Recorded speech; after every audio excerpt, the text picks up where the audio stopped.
Okay, so welcome to another episode of The Other Side of Sales. I'm Kasey Jones. And I'm Ashley Early.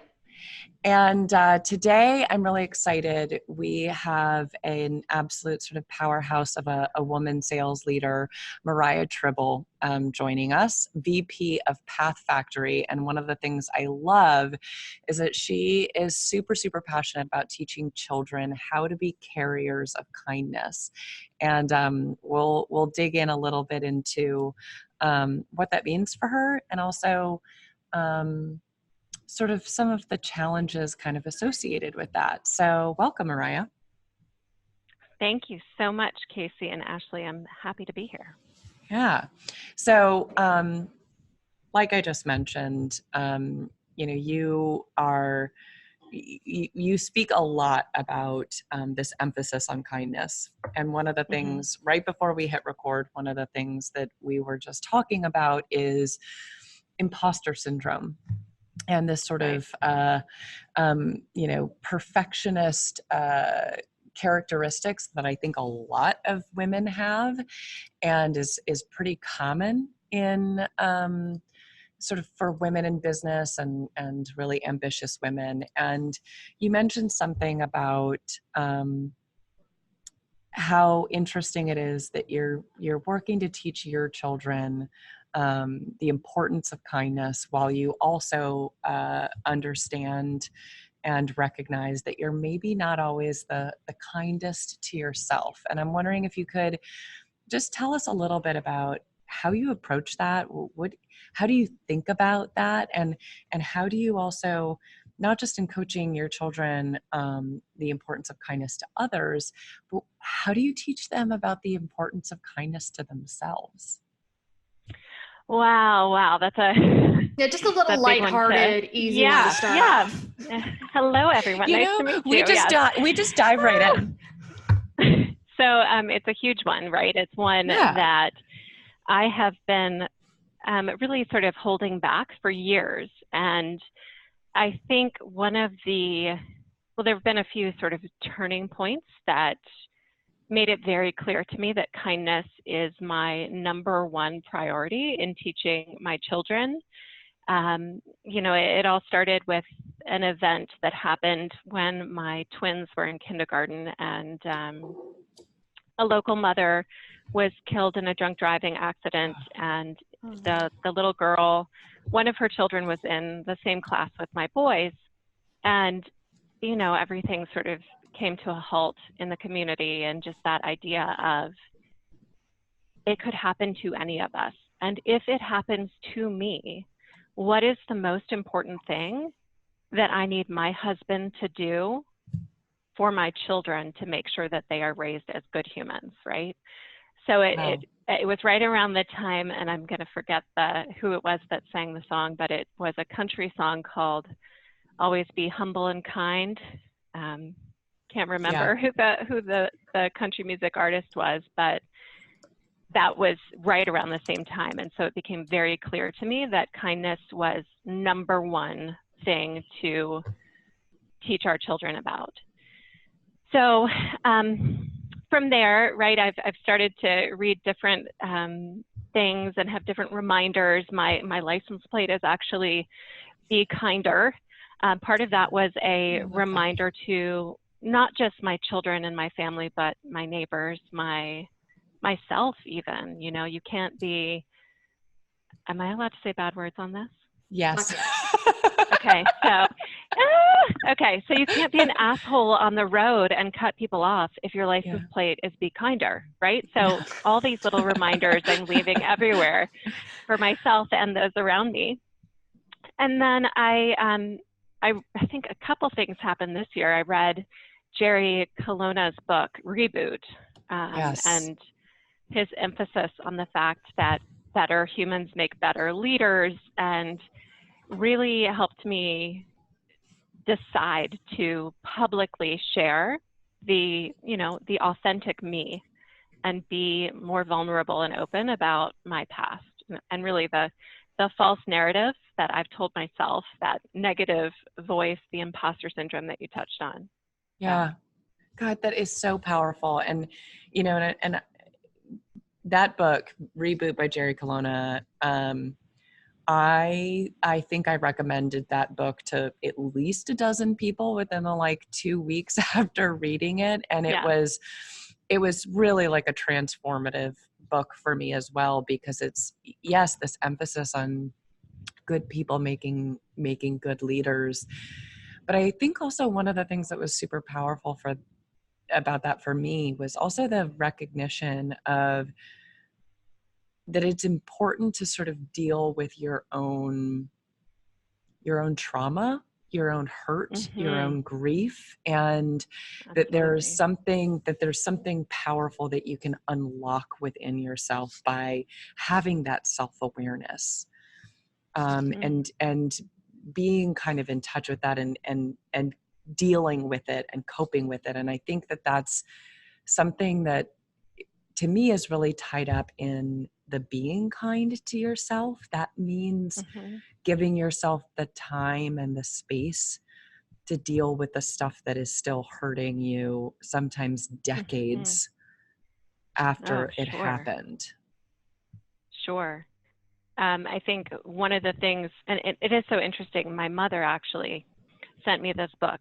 It just showed up one day in the mail, just after she'd sent me, Inspired by Rachel Evans and the Enneagram and Love and Work by someone else. And it just like these piles of books are coming in, and I get this one and I think, gosh, Mom's retired now. What is she doing? It says, it's a book for CEOs. And I think to myself, oh, Mom's off the deep end. I don't want to be a CEO. I don't understand. But it was exactly, it's just about being a leader, right? And being a better human. And I have never marked up a book as much as I have marked up this book. So if I can jump in, I've just got a quick question there, because you just said something I find really interesting. And that's this idea of, I don't want to be a CEO. And that's something I've said before. And every time I've said it, I get the weirdest looks from people. It's like, what do you mean you don't want to be a CEO? What do you mean you don't want to run your own company someday? So I'm sure we will come back to Reboot, because I know Kasey's been on me to read it for months now. But I mean, how has that sentiment impacted your career, and how people reacted when you share that sort of a goal or lack of a goal? Yeah. So it's interesting. I have very much gone back and forth between individual contributor and sales leader for the last 10 years, right? So every time I start to get to that point of sales leadership, someone whispers something along the way. Are you sure you want to do that? Because you really are so great. We need you in the field closing the big deals, right? Did you see what you did last quarter? If you're a manager, you're responsible for all these people, and all those sort of negative messages flying at me. So immediately I think, oh, maybe I'm not cut out for it. And as I have moved from different companies, from On24 to Oracle, from Oracle to Path Factory, my feeling has always been, oh, I think I'm just going to go back to what's easiest. Let me just go back to individual contributor, only be responsible for myself, and hide behind the rock, right? But the truth is that I get the most enjoyment. Sure, maybe I don't make as much money, at least not when you start in the role, until you build up your team and your pipeline. But I get so much more enjoyment knowing that I'm making a difference in the life of those that are on my team and their career path, right? And building them up. And I think someone asked me recently, what's the biggest success I've had in sales or something like that. And, I start to think of those big deals I've closed with top companies, but it really comes down to the fact that there are account executives and leaders out there who want to work for me or with me again. That is, I think, for sure the biggest success. Oh. So I guess sort of going back to CEO, I mean, I am the CEO, I guess, of my sales team, and that's great. And I love that. I don't have any interest in being in charge of the whole ship, right? I don't want to be the captain of all the things that go on in a company. I think that was my first I mean, I had my own jewelry company when I was a teenager, started at a farmer's market, and having to understand the value of my time and overhead and cost of materials, it just was not something that was enjoyable for me. What sort of jewelry? I'm curious. You know, it's interesting. I spent summers in Cape Cod with my grandparents, and there was a little farmer's market there. And I mean, at that point, it was just sea glass based jewelry. And from there, I think probably mostly silver and semi-precious things that I just knocked on doors. When I remember my mom dropping me off on the corner, you know, in Carytown or on Grove Avenue, and just knocking on the doors of stores that looked nice. You know, I had no real strategy. I just knocked on the door, brought in my things, and said, "Hey, are you interested in selling these?" Well, there you go. That's the start to the sales career. I love it. Yeah. Yep. So I am curious then, okay, how does this emphasis on kindness play out as both a sort of when you were an individual contributor, but also as a sales leader? Like, how does that shape what kind of a leader you are? How does that shape how you deal with clients? How do you think about all of that? Yeah, it's interesting. I had a QBR, I guess, almost 3 months ago with my team, and I stopped for a minute and realized that the people I had hired, the new team that we have together, I think there were probably 10 of us in the room, I realized that it was the first time that everyone in the room matched the type of person that I want to grow and work with, right? So I said, please look around the table. And I think I had a new hire with us at that point, and I said, you will never, or you probably have never experienced a team like this. I know that I am unlike any sales leader you've ever probably worked with or reported to.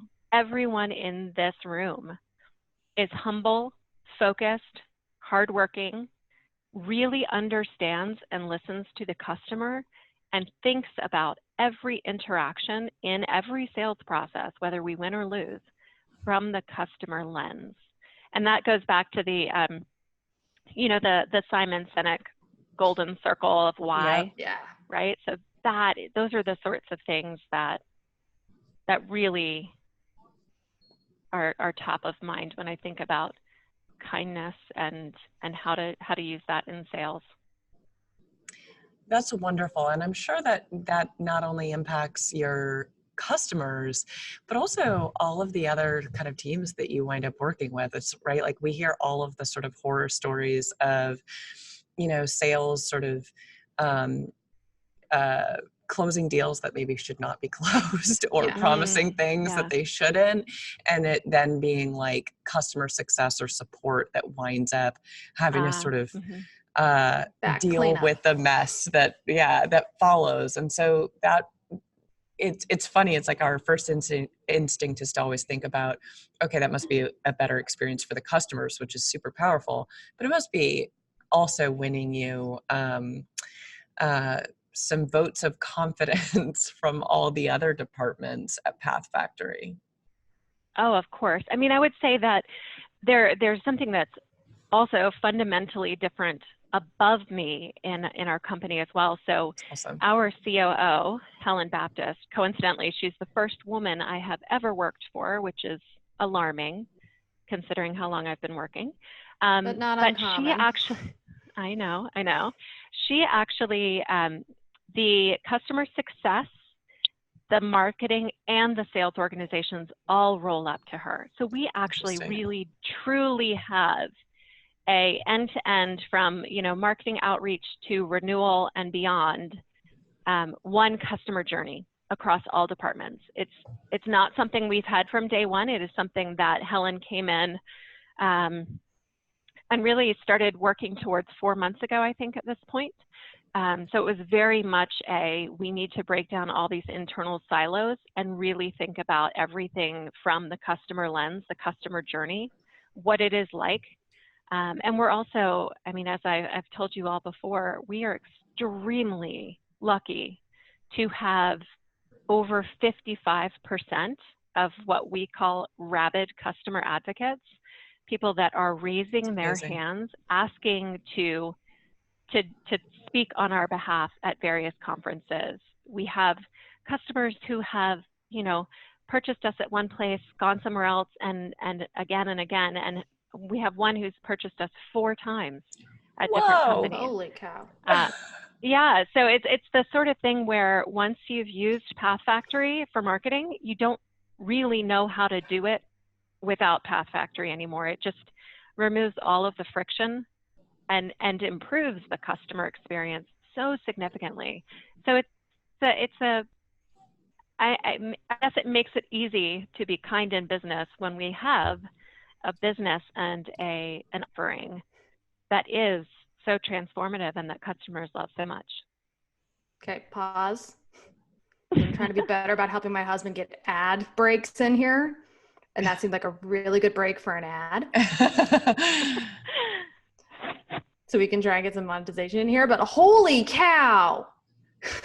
I got to go look at Path Factory now. Yeah, that's amazing. And I was saying, like, I was looking on the website and it looks incredible, but it's also one of those things that it looks complex enough that it's the kind of thing that the product alone wouldn't be responsible for delivering that kind of result, right? It's got to be the people involved that help. Oh, sure.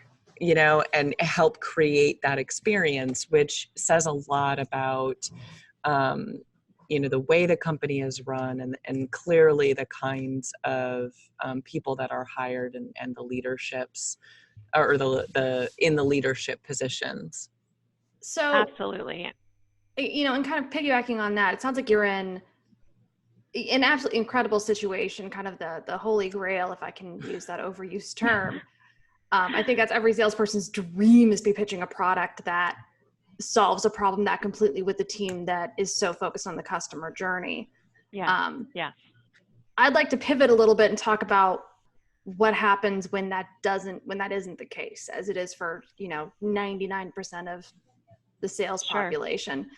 Sure. You know, before we started talking, we briefly mentioned the idea of kind of what happens and how to handle when you feel like, or you're concerned you're being held back by a manager. So kind of I'm kind of curious what your experience with that has been, and how, and specifically, like, if you have any advice for someone who may be in that situation or is wondering if they're in that situation. Because one thing I've noticed is, especially if you're direct, it can sometimes be really hard to tell. Sure. So I think that there's one example that I can share that is really so different than anything I have ever experienced until this year working for a woman. I sent a request, much like I always do, sent an email and said, here's this Women in Sales Pros event. It's taking place in Boston. Here's the page. It's, you know, very little money. I could stay with my aunt. I really want to go to this. And the response from my new leader in a matter of minutes was, go, absolutely. I love women in sales things. When previously, if I had sent that to any number of people I'd worked for in the past, they would have given me 10 reasons why I shouldn't go, or why someone else more senior to me should go, or why it's not a good use of my time. I should be at my desk closing deals, right? So that empowerment and that interest in me as a person and in you know, really allowing professional development and encouraging it is a game changer. So I think in terms of advice I would give to others that are sort of being held back or hiding behind a rock, you need to get external mentors, right? So join a group, whether it's an inside sales group, whether it's a Slack group. I just recently joined Revenue Collective. I've joined Sales Assembly out of Chicago. surround yourself with others in your same role or in the role you're looking to move into, and learn what their experience has been like. Because the more we stay in our own head, in our own little space, the more trapped and, I guess, held back we feel. I think that's a really good point. And one of the things I think we've been talking about more lately is it also helps, you have this experience where a boss is holding you back, or someone says something that's maybe just like slightly inappropriate, and you're not sure if you're the one that is overreacting. You're like not sure where that line lies. And there's something so powerful about being able to go to a peer and be like, hey, here's a situation I'm dealing with. What do you think? And get that kind of input. And even before they give you advice on how to handle it, which is invaluable, but just it's almost like the sanity check. Honestly, that's exactly what I call it. I call it a sanity check. I will literally text friends, people in the same position, same thing. I was like, I need a sanity check. Do you have 5 minutes? Explain to them what happened and go, am I nuts or am I not? Because this is what I'm feeling. That's the difference between allowing a negative situation to get worse and allowing yourself to stew on something that's nothing. Oh, yeah. Which both of which are bad. Yeah. It's really hard. It's really hard in the sales profession, right? I think the sales profession really has a terrible reputation, right? I know Todd Capone just posted yesterday about his 5 hopes for 2020, and my favorite was for sales to move up in terms of the most trusted professions. I think it's second to the last, which doesn't surprise me at all. I remember hearing Fred Kaufman talk about that at the very first LinkedIn Sales Navigator conference, whenever that was, 5 years ago. About his dream that one day it would be as respected as that of doctors and lawyers, right? So we're working against that, first of all, just that our profession is not respected. And a lot of that comes from the way that salespeople have treated each other. Sales leadership have treated salespeople, CEOs, an entire company, how they treat the salespeople. That lack of respect is what has led to so many sales leaders and coworkers to think they can be disrespectful to salespeople. So, that's the first, elephant in the room. And I've had all of the terrible things go wrong, right? The being told that I should be wearing Louis Vuitton shoes and my dress wasn't short enough, and all the things. Why are you wearing a pantsuit? Or you shouldn't come to this meeting, the men will handle it at golf, or all of those things. Sexual harassment from leaders to women that work for me. You always have to have that, again, network of external people you can go to. Yeah. Especially if you don't know if you can trust folks inside your own company. And if anything, having that external network will help you trust the people inside your own company. Yeah. I think that's a very good point. So I'm curious, I think there's a lot more sort of resources and organizations for sales leaders. I don't think there are as many opportunities for like SDRs or account executives to kind of build that network. There's not as many sort of communities. Yeah. So how do you advise especially, some of the younger people on your team, some of the ones that are kind of just getting started, what's some of the advice you give them on how do they start to build that network? Yeah, great question. I actually did an interview earlier today, and I asked a question. I asked the person I was speaking to, what she was a member of. Did she go to anything like that? And she said she would love to, but she wasn't aware of anything, which it surprised me to a point, because LinkedIn should be opening so much more for us. There are all these podcasts that are available, so many books, right?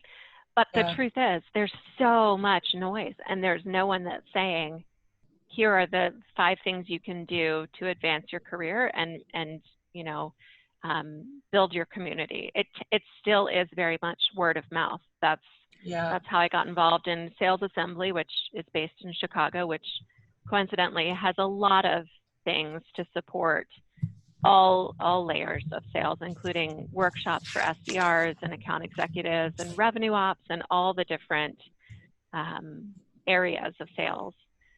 But, I think there's also this, I was gonna say, it's interesting too, because there's a push-pull between, should it be local, should it be face-to-face, or should it be online? Which I'm getting a lot of people get really confused about. That's like, okay, I'm gonna connect with a bunch of people on LinkedIn, but what do I do with that? And, oh, should I be driving an hour and a half in my evening to go to some event in a nearby town? What's the best use of my time? Yeah, I think it's first of all, asking that question to people that you respect. Look at the people in your network who are successful, who you look up to, and ask them what they're members of. For me, when I was just starting out, I joined the American Marketing Association in my local city. I joined the Legal Marketing Association because I was selling to legal marketers at the time. I wanted to understand their world, and I became part of the LMA Virginia's board of directors, right? Those are the sorts of places you can start. Think about who you are selling to and how you can become part of the community where they go to learn about what matters in their world. I think that's super powerful, because the other thing that I think has been coming up a lot lately, so I get a lot of questions about personal branding. And I think a lot of salespeople really struggle with how deep do they get into the industry that they sell, because a lot of salespeople sell to a completely different industry kind of every, like 18 to 24 months. And so there's this like hesitation to dive deep into a particular industry. One, because I think there's a little bit of that imposter syndrome, like, who am I to be going to the LMA, right? When I'm not a legal marketer, even though I'm selling to one, right? And then it's also, well, what if should I invest that time when in a year and a half, I'm probably going to change jobs and I might be selling to a completely different audience? Right. Well, first of all, it always amazes me when people decide to switch completely and sell to a different audience. I think that's not a great idea. I think you should invest in your network, right? The more you learn, the more you can share with those people. Maybe you sold them something at one company and then you've gone to a next, always growing that network. I mean, you're not going to go from selling, telecom services for 15 years to selling, industrial components for some manufacturing company. Like, just doesn't make any sense. That investment that you've made in your career and your network, you need to continue to grow that. But I think when I think about social selling and LinkedIn, right? Yeah. It goes back to, again, being human and being vulnerable and sharing lessons that you've learned along the way that would be valuable, right? So when I went to a Women in Sales event in Boston earlier this year, and I heard someone say, she was moving up and she was going to become a VP, and she had diamond, platinum, all the different things on all the airlines. But she also maybe wanted to have a family someday, but she knew that she couldn't. I realized, wow, that's a big story I need to tell, because I have been pretending to do it all my whole career. So right now I need to be honest and tell my network what it's actually like in the world where I'm doing all the things and I'm not doing it all. And that's the secret, right? Not keeping that secret. So being yourself, sharing messages that are not just, resharing a blog post from your company or liking something about, I don't know, marketing technology on LinkedIn. That's not social selling. Yeah. So let me ask a question here, because you just hit on something I think is key for a lot of people, and especially women. And to be frank, I'm in this bucket. I'm in that same bucket of that woman you met at the conference. I definitely am not platinum on any airlines yet, because I refuse to travel that much. But it's figuring out, okay, do I have a career? Do I have children? How do I have it all? So if it's not a question of having it all, not to get too personal, what tipped the scale? How do you balance? How do you have both? Yeah. So to set the stage a little bit, when I first went to work for On24, this was, I don't know, it was probably 10 years ago. I had toddler twins. Ugh. And I hid that, right? The way that I dressed when I showed up for the interview, right? Like, I felt like I just looked like any other person just out of school, right? Well, maybe 5 or 10 years out of school. But I continued throughout that career. I was 32 weeks pregnant when my boss said I needed to stop pretending that I had a problem with sweets and tell the leadership that I was going to be on mat leave in 8 weeks, right? I wasn't just gaining weight and dressing poorly, right? I really was so scared about being treated differently, having my territory taken away, having other reps, swoop in and close my business. So that's sort of this stage, right? So I did hide it. I did not tell anyone that I had children, that I was pregnant, what I was going through, all of those things. So a few months ago, I put it all out there, right? I have a husband that is extremely supportive, and we are on the same page. The children are not my responsibility. They are not his responsibility. They are our shared love, joy, and responsibility, right? We have a shared calendar. If my travel gets on it before his, he needs to find one of our parents to cover. He needs to ask the nanny. And we have an incredible village of other mothers, right? Women who, if they look around and see I'm not taking pictures at the fundraising day or the school party, they're taking pictures for me, and vice versa, right? That's incredible. Supporting each other. Yeah. School closings, things like that. The text chain goes out right away. You have to build that village of people that are going to have your back, and you have to do that for them as well. You're building a network the same like with your career. That's amazing. Yes, exactly. That's insane. I'm sorry, you hid your pregnancy until you were 32 weeks? Yeah. With twins? No. Okay. I had twins first. My third, my daughter. Yeah. Okay. Still. And then, I think that blows my mind. Yeah. It was, it's funny to me, and I actually love that the man that hired me at On24, he's a great friend of mine. I stay in touch with him regularly. I trusted. It was the leadership above him that I was worried, and he actually had, I think, his first child not long after I had my daughter. So I think I was 2 or 3 weeks pregnant my daughter was 2 or 3 weeks old when he texted me and said, "How soon can you be back at work? My wife just went into labor." Oh my God. Wow. The answer Congrats, was, by the way, not available. Yeah. Not available. And I'll say, and that's something else too. It's pushing back and saying, nope. No. Mm-hmm. That's so uncomfortable. And it's such a you scary thing to do. Yeah.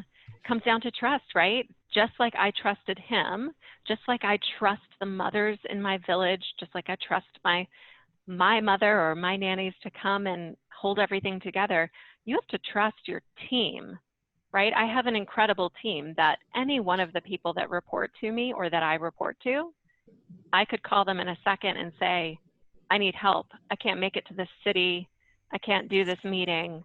I've had an emergency. And any one of them would jump in, and I would trust them to cover for me. Well, and here's the deal. The real message there, or the starting point there, is I'm sure because they trust you. Mm. And they know that they could do the same thing with you. Exactly. And I think that's something that we sometimes, and I think I did this a lot in my, particularly in my 20s, where I thought I've got to, appear like I've got it together more than I do. Mm-hmm. And so I'm not going to be vulnerable. I'm not going to, tell the true story about what is going on with me. I'll act like I'm being vulnerable sometimes, but it's me just spinning the narrative. But what it really is, what we realize, and it took me a while to figure this out, is that because I was never vulnerable in front of other people, no one felt comfortable being vulnerable in front of me. And so it becomes impossible to form that genuine bond and that genuine kind of sense of loyalty and care for one another. And it can be terrifying to be the first person. But man, when you take that kind of leap of faith and you show that trust in somebody else, in my experience anyway, a lot more often than not, people respond by, coming to support and also, sharing their vulnerability in turn.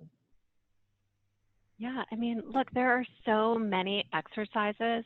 First of all, I think you're talking about, the fake it till you make it, right? Totally. Just put it out there, try it out. Yeah. But there's so many exercises you can do to form those more trusting, more authentic relationships with other humans. And there are things that I've done with my personal connections as well as work, right? Very often I just did this. 6 women, we went hiking long weekend, and I didn't know all of them well, right? I knew a couple really well.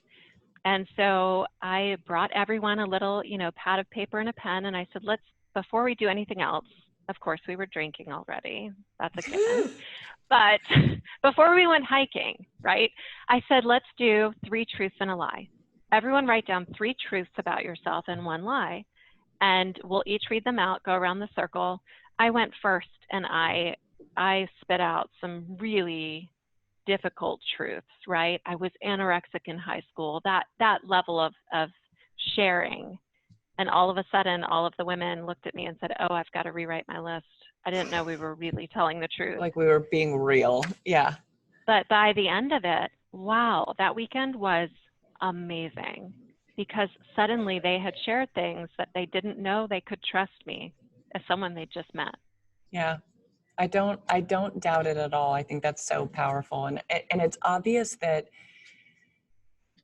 it's very, very clear that you have really thought through a lot of this and don't just have, it sounds like you have sort of actionable strategies of how you work on some of these. And I think what we're going to have to do is have you down the line share some of those of your methodology of like, okay, those exercises of how you do that, or your strategies of how you build that network and build that sense of community, because I think there's obviously a lot there, and it's stuff that I think everybody can always get better at, but especially when you're early in your career, it can feel a little like you're just, I don't know, navigating in the dark and trying to figure it out as you go, and having some of those like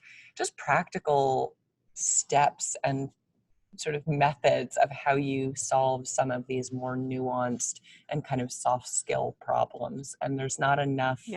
We've, in the sales world, we have tons and tons and tons and tons of content about how to write a great email and how to do a discovery call and like all that stuff. But the stuff that's more like, it's more personal. How do you build a network? How do you build close relationships with people? Like that kind of stuff. I think there's we have a lot of work to do as a community. Absolutely. I would agree. I mean, you think about the fact that I mentioned what Fred Kaufman said, right, about the sales profession and Todd just yesterday, but I didn't do anything about it. I didn't do anything to elevate the profession of sales. I sat back and said, that sounds great. Let me keep hiding behind my rock while you, Fred, and LinkedIn go solve that. And now, 5 years later, John Barrows is writing the children's book with his daughter about being in sales when she grows up. And I think that, I mean, my kids love that book. Yeah. That's the sort of thing we need to do more of. But I will say I'm not an expert at all things. I mean, one area that I struggle with so much is the sales bro culture that you all talk about. I feel like I am allergic to it. So when people come at me with that, I don't know, aura or whatever it is, I shut down. I cannot understand. I do not speak that language. I don't want to be near them. And so how do you describe that culture? How do you describe a sales bro culture? You know, I think about it as sort of anyone that is derogatory, is holier than thou, is slinging and winging it and dancing around like it's a game. I don't know if that's a good description or not, but poor English, poor sentences, poor communication. Oh, I'm with you on basic grammar. That's a huge thing for me. So if I could bring it back to one other thing, you talk about the importance of vulnerability and sharing. And it's interesting, Kasey mentioned, you know, kind of that this fake it till you make it mentality. I didn't come from that. I actually came from a school of overshare.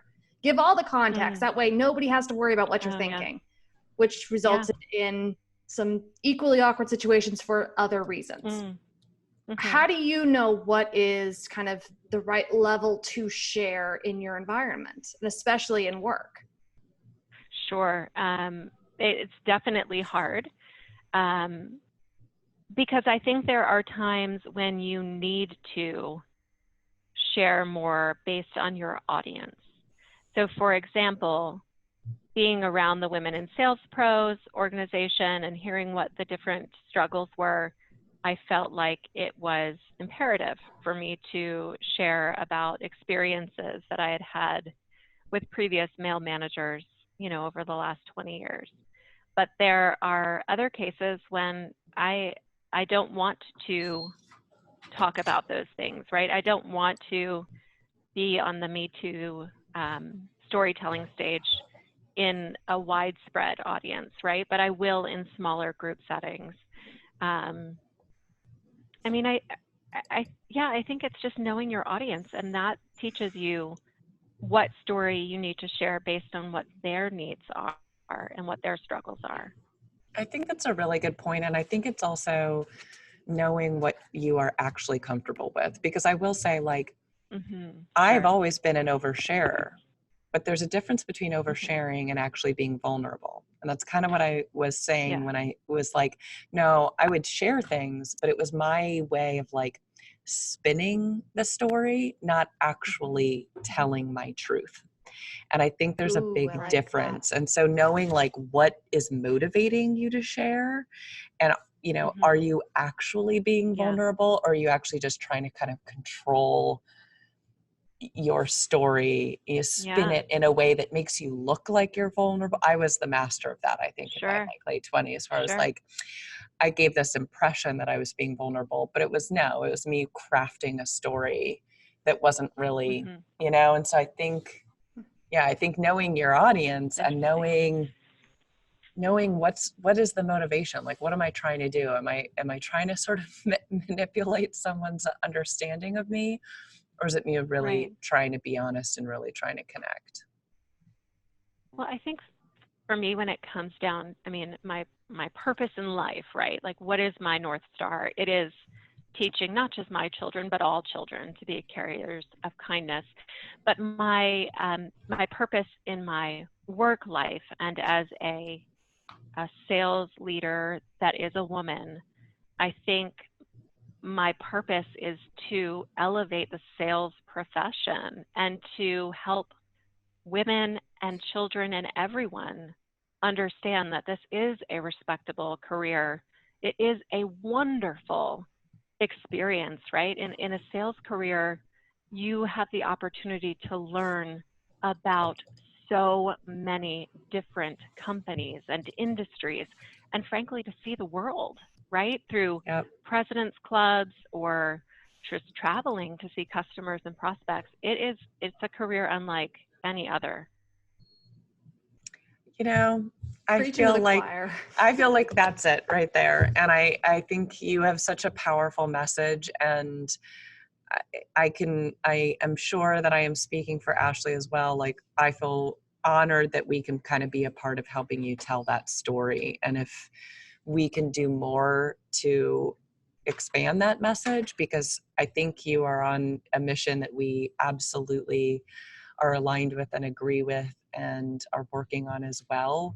And so if there is anything, and you are a fantastic ambassador of that story, of elevating this profession. So if there is anything we can do in the future to kind of help get that message out there from your perspective, you have to let us know. Absolutely. But before we go, we have to do the lightning round. Oh no. I hope I get some questions right. There's no right and wrong here. There's no right and wrong. These are okay, but fast fact for you. I did not watch TV growing up, so I'm gonna miss anything pop culture. None of these are right. This wrong isn't questions. Trivia. It's just about you. It's about your thoughts on things. Okay. So think of this as stream of consciousness. We just want to know the first thing that comes to your mind. So, like, for example, our first question: what's your morning routine?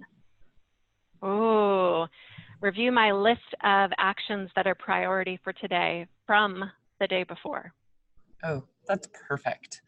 Okay, pick one person who's had a significant impact on your career. Give a shout out. Oh, yeah. I'm going to have to say Helen Baptist, our current COO. That's First amazing. person to ever remove barriers for me and say yes to professional, professional growth for me. Brilliant. What's your pump up song? Oh, probably Lady Antebellum, or,